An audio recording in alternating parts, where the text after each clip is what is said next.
Hello my beautiful souls, welcome to my YouTube channel tarot with Shivi triple eight. Dear, कैसे हैं आप सभी लोग? आई होप आप सभी लोग बहुत अच्छे हैं, बहुत अच्छे से अपना इना वर्क कर रहे हैं। चैनल पर आए तो रिक्वेस्ट करूंगी सब्सक्राइब करें इस चैनल को। वीडियो पसंद आते हैं तो लाइक दिस वीडियो। स्टार्ट करते हैं हम आपकी रीडिंग। देखते हैं आपके पार्टनर की करंट एनर्जी आपको लेकर क्या है। नो कॉन्टैक्ट सिचुएशन, क्या सोच रहे हैं वो।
ओके डियर, आपके पार्टनर की करंट एनर्जी क्या है?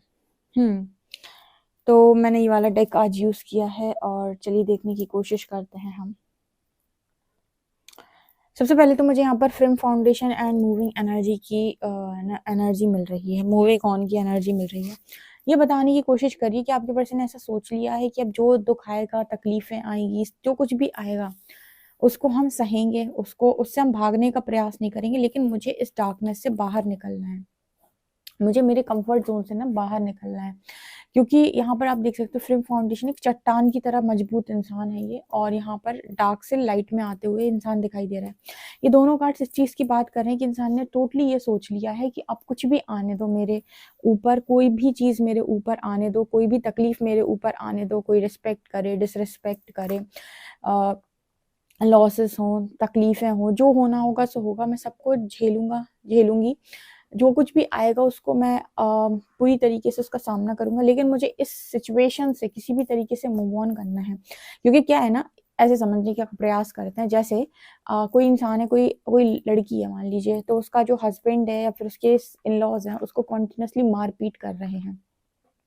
वो सहती जा रही है, सहती जा रही है, सहती जा रही है। उसके सहने के कारण ये कि अपने पेरेंट्स को दुख नहीं देना चाहती, या उसके सहने के कारण ये कि उसे बोलने में डर लगता है, या फिर उसे लगता है कि अगर मैं सहूंगी नहीं तो मैं कहाँ जाऊंगी, मेरा ध्यान कौन रखेगा, मेरा ख्याल कौन रखेगा, मुझे मेरा ध्यान और ख्याल तो खुद ही रखना है। ठीक है।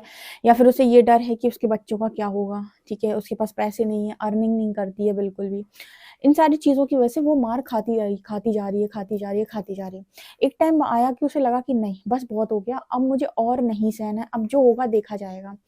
पैसे नहीं है तो पैसे कमा लिए जाएंगे, बच्चे अगर दिक्कत करेंगे तो बच्चों को समझा दिया जाएगा, लाइफ में जो होगा देखा जाएगा, लेकिन बस अब मुझे और कंफर्ट जोन में नहीं रहना, और मुझे अत्याचार नहीं सहना। और उसने अपने आप को मजबूत बनाया, मजबूत बनाया, और उसने बस ये सोच लिया है कि अब मुझे कैसे भी करके इस डार्कनेस से बाहर निकलना है, मुझे जिंदगी से बाहर निकलना है। ये आपके पार्टनर की एनर्जी। आपके पार्टनर अगर बहुत ज्यादा किसी की प्रताड़ना में है, तकलीफ में है, कोई इन्हें डोमिनेट कर रहा है, कंट्रोल कर रहा है, इनका मतलब वो कहते हैं ना कि जीना हराम कर देना। कुछ लोग ऐसे टॉक्सिक आ जाते हैं आपकी जिंदगी के अंदर जो मेंटली आपको इल कर देते हैं। ठीक है, मेंटल जो कहते हैं ना कि एक मेंटल इलनेस, ठीक है, दिमागी तौर पे बीमार कर देना। तो ऐसे लोगों के बीच में अगर आपके पार्टनर है तो ऐसा फील हो रहा है कि भाई बस बहुत हो गया, अब नहीं मुझे यहाँ पर रहना है, अब नहीं मुझे ऐसी जिंदगी को जीना है, मैं यहाँ से मूव ऑन करूंगा। ठीक है, और ये आपका लर्निंग होता है डियर। पता है, अभी जो मैंने आपको एक चीज बताई ना, जो लड़की का मैंने अभी आपको एग्जाम्पल दिया, मान लीजिए ये लड़की इस लाइफ टाइम में ये सारी चीजों को सहती है, तो आपको क्या लगता है कि नेक्स्ट लाइफ में इसको नहीं सहना पड़ेगा? नो, ये एक रिपीटेड पैटर्न केस होता है, नेक्स्ट लाइफ में भी सेम सिचुएशन में जाएगी वो। ठीक है। और तब तक उसके साथ रिपीटेड वे में सेम साइकिल रिपीट होगी जब तक कि वो अपने लिए स्टैंड लेना नहीं सीख जाती, या फिर वो इस चीज को नो बोलना नहीं सीख जाती कि मेरे ऊपर अत्याचार तुम नहीं करोगे। ठीक है, जैसे ही वो इस चीज को नो बोलेगी, उसने एक बार यूनिवर्स के सामने कमिटमेंट की कि मैं इस चीज को अब नहीं सहना चाहती, मुझे आर पार के सारे फैसले मंजूर हैं, मुझे सब कुछ मंजूर है, मुझे दुख भी मंजूर है, मुझे खुद कमाना भी मंजूर है, मुझे धक्के खाना मंजूर है, सब कुछ मंजूर है, लेकिन मुझे ये अत्याचार नहीं सहना, मुझे ये बिल्कुल भी नहीं सहना। उसी वक्त से उसकी लाइफ में एक मेजर ट्रांसफॉर्मेशन आएगा, एक डिवाइन इंटरवेंशन होगी, और उसके बाद उसको उस सिचुएशन से बाहर निकाल लिया जाएगा हमेशा के लिए। और उस लाइफ टाइम में वो अपनी उस साइकिल को, जो वो पास्ट से कई बार रिपीट करती हुई आई है, उसको वो ब्रेक कर देगी और उससे हमेशा के लिए आजाद हो जाएगी। उसके बाद उसे कहते हैं टाइमलाइन जंप करना। उसके बाद कभी भी ऐसे लोग उसकी लाइफ का हिस्सा नहीं बनेंगे जो उसे इस तरीके से मारपीट करते हो। ठीक है, इसको कहते हैं टाइमलाइन जंप करना। अब यहाँ पर जब आपको फैसला बनाना होता है ना प्रकृति के सामने, तो सिर्फ आपको कहना है कि मैं अब और नहीं सह सकता हूँ, आप मेरे लिए कोई ना कोई इंतजाम या व्यवस्था करिए। उसी वक्त डिवाइन इंटरवेंशन होती है। उसके बाद जो आपकी लाइफ में तूफान आते हैं, अब आपको झेलने पड़ेंगे। ठीक है, क्योंकि तूफान तो आएंगे, क्योंकि परमात्मा अब क्या करेगा, आपको ट्रांसफॉर्म करेगा। ट्रांसफॉर्म करेगा तो आपके अंदर के सारे डर बाहर निकालेगा। अब डर बाहर निकालेगा क्योंकि वो मूलाधार चक्र से जुड़े हुए रहते हैं, बेस चक्रा से। ठीक है, बेस चक्रा में सबसे ज्यादा फियर इश्यूज होते हैं। ठीक है, अगर आप अपने आप को स्टेबल महसूस नहीं करते, आपको लगता है कि दूसरों के आश्रित ही आप जीवन को जी सकते हैं, खुद से आप जीवन को नहीं जी सकते, तो यहाँ पर आपका बेस चक्र इम्बैलेंस होता है। जैसे ही आपका बेस चक्र बैलेंस होना शुरू होगा, ट्रांसफॉर्मेशन शुरू होगी, तो बहुत सारी तबाही होगी, पहले बहुत सारा कुछ बिगड़ेगा जिसको आपको एज इट इज झेलना होगा। ठीक है, और जैसे ही आप उसको झेलोगे तो आपके अंदर एक परिवर्तन आएगा, ट्रांसफॉर्मेशन आएगा, टाइमलाइन जंप करोगे, आपकी एनर्जी शिफ्ट होगी और फिर अच्छी चीजों को आप अट्रैक्ट करोगे। तो कभी भी लाइफ के अंदर अपने आप को ये सोचकर कि मेरे को तो ऐसे ही परमात्मा ने भाग्य दिया, ऐसे ही जीना पड़ेगा, ऐसा कभी मत कीजिए। अगर कोई ऐसी लाइफ की सिचुएशन होती है तो उसे सरेंडर करिए कि मैं इस चीज को नो बोलता हूँ। नो बोल के आपको किसी को झगड़ा नहीं करना है, आपको डिवाइन इंटरवेंशन देखनी है कि कैसे होती है। परमात्मा स्वयं निकालेगा आपको ऐसी सिचुएशन से बाहर। ठीक है, निकालेगा, लेकिन तबाही बहुत होगी। ठीक है, तो सेम चीज आपके पार्टनर के साथ हो रही है। मैं एग्जाम्पल के तौर पे इसलिए समझा रही हूँ, सेम ही चीज आपके पार्टनर के साथ हो रही है कि उसको भी लाइफ की सारी चीजों ने इतना कंट्रोल कर लिया है, इतना जकड़ लिया है कि उसकी आजादी छिन गई है। और अब उसको ना आजादी अपनी देनी नहीं है किसी को, और वो इस तरह की जिंदगी को जीना और ज्यादा कंसीडर कर नहीं रहा है, और उसे मूव ऑन करना है, उसको ऐसी लाइफ नहीं चाहिए। तो यहाँ पर उसने जैसे यूनिवर्स को चार्ज दिए हो, तो यहाँ डिवाइन इंटरवेंशन है और आपके पर्सन को लगातार उनके बेस चक्र से हील किया जा रहा है। परमात्मा और प्रकृति आपको जबरदस्त मजबूत बनाते हैं। आपके फाइनेंसेस की प्रॉब्लम है तो आपको फाइनेंशियल अगर इश्यूज हैं तो कहीं ना कहीं आपका बेस चक्र हील होते ही आपके फाइनेंसेस के दरवाजे खोले जाते हैं, बहुत कुछ। इसीलिए कहते हैं ना, जब आप परमात्मा की शरण में जाते हो तो आपको किसी का भय नहीं रहता, क्योंकि वो आपके अंदर से सारे भय निकालते हैं। उस वक्त जब तक वो प्रोसेस चलेगा, 2 साल 3 साल 2.5 साल, उस वक्त तक आपको जो प्रताड़ना होने वाली है, आपको जो तकलीफें आने वाली हैं, उसकी गिनती नहीं है। अब हर दिन बहुत ज़्यादा तकलीफ में रहोगे, लेकिन वो 2-3 साल का जो टाइम पीरियड है, वो जो थकान है, वो जो तकलीफें हैं, वो जो दर्द है, वो जो आप लोगों का स्ट्रॉन्ग पेन है, अगर आप उसे झेल गए और आपने ईश्वर पर विश्वास नहीं खोया, तब आता है यहाँ पर ट्रम्प की एनर्जी। तब मिलती है आपको मेंटल क्लैरिटी। नहीं तो उस वक्त तक आप मेंटल कन्फ्लिक्ट में ही रहेंगे। आपके पार्टनर जो है ना, बहुत ज्यादा मेंटल कन्फ्लिक्ट में रहते हैं, और इनका भी सवाल परमात्मा से यही होता है कि मुझे क्लैरिटी क्यों नहीं मिलती, कि मेरे जीवन की दिशा क्या है, मुझे करना क्या है, ऐसे लोगों में कैसे फंस गया, मुझे ये जिंदगी में इस तरीके से फंसने का मतलब मुझे क्यों फंसाया गया। ये बेसिकली आपका ही कर्मा है जो आपको झेलना है। तो वो जो सोल जो आपको ये कर्मा देती है ना, उसको जितने समय तक आपने प्रताड़ना दी होगी, उतने समय तक वो चाहती है कि आप भी प्रताड़ना भोगें, आपको भी तकलीफ मिले, क्योंकि आप देकर आए होगे डेफिनेटली। तो वो भी आपको छोड़ना नहीं चाहती, वो भी आपको तिल तिल करके मारना चाहती है। तो इस केस में 2 ही चीजें पॉसिबल होती हैं, या तो आप मार खाते रहो उतने टाइम तक, ठीक है, या फिर आप अध्यात्म का स्तर बढ़ा दो अपने अंदर। ठीक है, आप अपने परमात्मा को नो बोल के आप अपने अंदर अध्यात्म का स्तर बढ़ा दो और परमात्मा से बोलो कि आप तपस्या करने के लिए रेडी हैं, आप अध्यात्म सोल लेवल पर बहुत आगे निकलने के लिए रेडी हैं, ताकि ये सारे कार्मिक जो भी बंधन है वो आपसे दूर हो जाए। ठीक है, आप इस तरीके से भी कर सकते हो। कर्मा सोल लेवल पर भी रिलीज किया जाता है।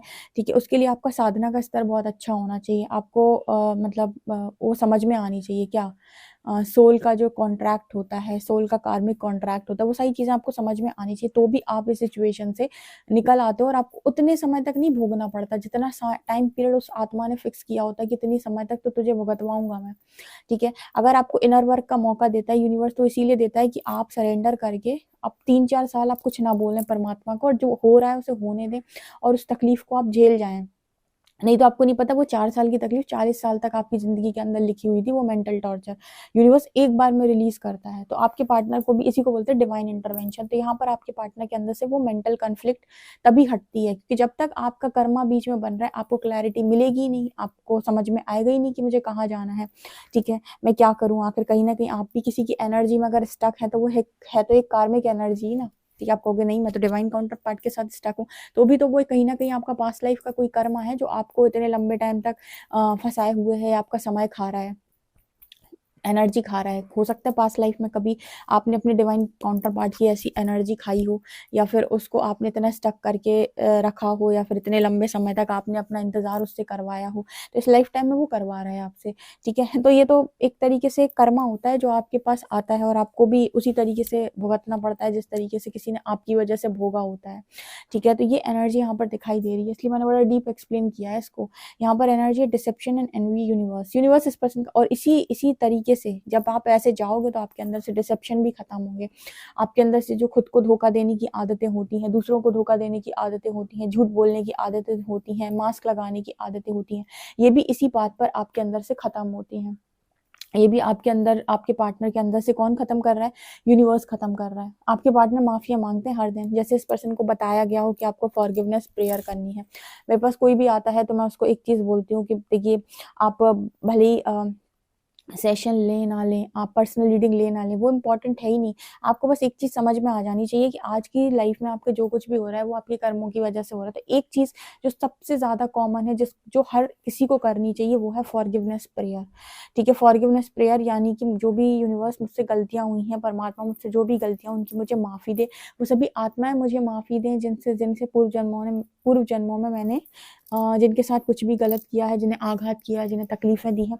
माफ़ी माँगने से आप बहुत सारा कर्मा रिलीज़ करते हो। लेकिन आज का टाइम जो है ना, यहाँ पर ईगो इतना हाई, इंसान कहता है मैंने कुछ नहीं किया, पास्ट का किसने देखा है, पास्ट लाइफ को किसने देखा है, मुझे माफ़ी नहीं माँगनी, मैं माफ़ी नहीं माँगूँगा। तो ये भी अलग तरीके का ईगो होता है, जो आपको और लंबे टाइम तक स्टक करके रखता है और आपको कोई क्लैरिटी नहीं आने देता। इससे बेहतर है कि आप फॉरगिवनेस प्रेयर ट्राई करें, जिसकी वजह से बहुत जल्दी आपका जो भी कर्मा है इस लाइफ का, ने पास्ट लाइफ का, वो भी सोल लेवल पर रिलीज हो सके। तो वो चीज़ मुझे ये पर्सन करते हुए यहाँ पर नज़र आ रहे हैं। यहाँ पर शैडो की एनर्जी है। ये पर्सन आपको ना अपनी एक तरीके से परछाई के तौर पे देख रहे हैं, ठीक है। ओह वाह, यस, यहाँ पर इस यूनियन में यही सारे जो ब्लॉकेजेस थे वो बने हुए हैं, और उसके बाद ही यूनियन यहाँ पर लिखा है, यानी कि दिखाई देता है। तो आपके पार्टनर को भी कहीं ना कहीं वो कॉलिंग आती है, या तभी तो ये पर्सन ये स्टेप ले पा रहे हैं। आपकी डेस्टिनी आपको वहाँ ज़रूर बुलाती है जो आपकी किस्मत में लिखा हुआ है, और आप उसी अकॉर्डिंग एक्शन भी ले पाते हैं। तो जैसे मान लीजिए आपके पार्टनर पहले एक्शन नहीं ले पाते थे, अभी एक्शन ले पा रहे हैं। इसका एक ही मेन कारण है, या एक ही मेन रीज़न है, वो है कि कहीं ना कहीं जैसे इस पर्सन को स्पिरिचुअल कॉलिंग आती है अंदर से कि आप दोनों का स्पिरिचुअल यूनियन होना है, या आप दोनों अभी मिलोगे, अभी स्टोरी समाप्त नहीं हुई है, ऐसा यहाँ पर नजर आ रहा है। चलिए देखते हैं टैरो क्या बताते हैं।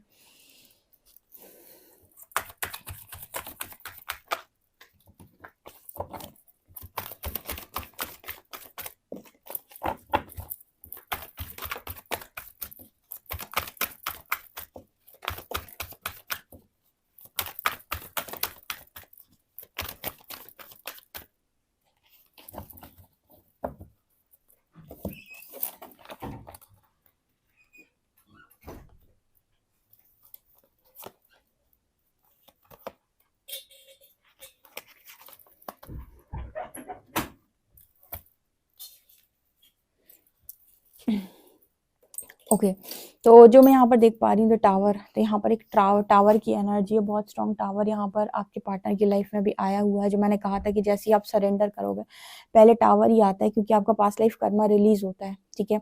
आपका बेस चक्र हील होना स्टार्ट होते हैं, तो उनसे रिलेटेड जो भी नेगेटिविटी है, नकारात्मकता है, वो कहीं ना कहीं सरफेस आती है।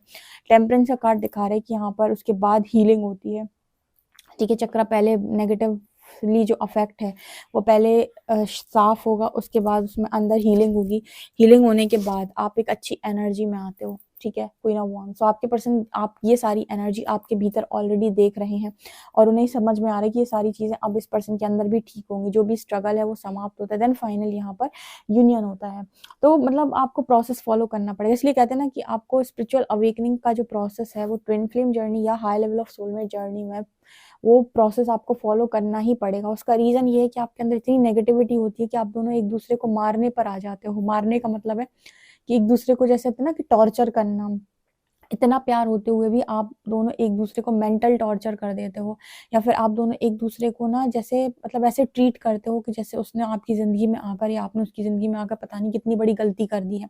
क्योंकि आपके पास ना तो कोई नॉलेज होती है, ना कोई विज़डम होता है, ना कोई ज्ञान होता है, ठीक है? आपके पास होती है सिर्फ ज़बरदस्ती, डिस्टॉर्टेड एनर्जी और अपनी मर्ज़ी चलाना, जिसको यूनिवर्स पूरी तरीके से टावर मूवमेंट में ख़त्म करता है, देन जाकर यहाँ यूनियन पॉसिबल है।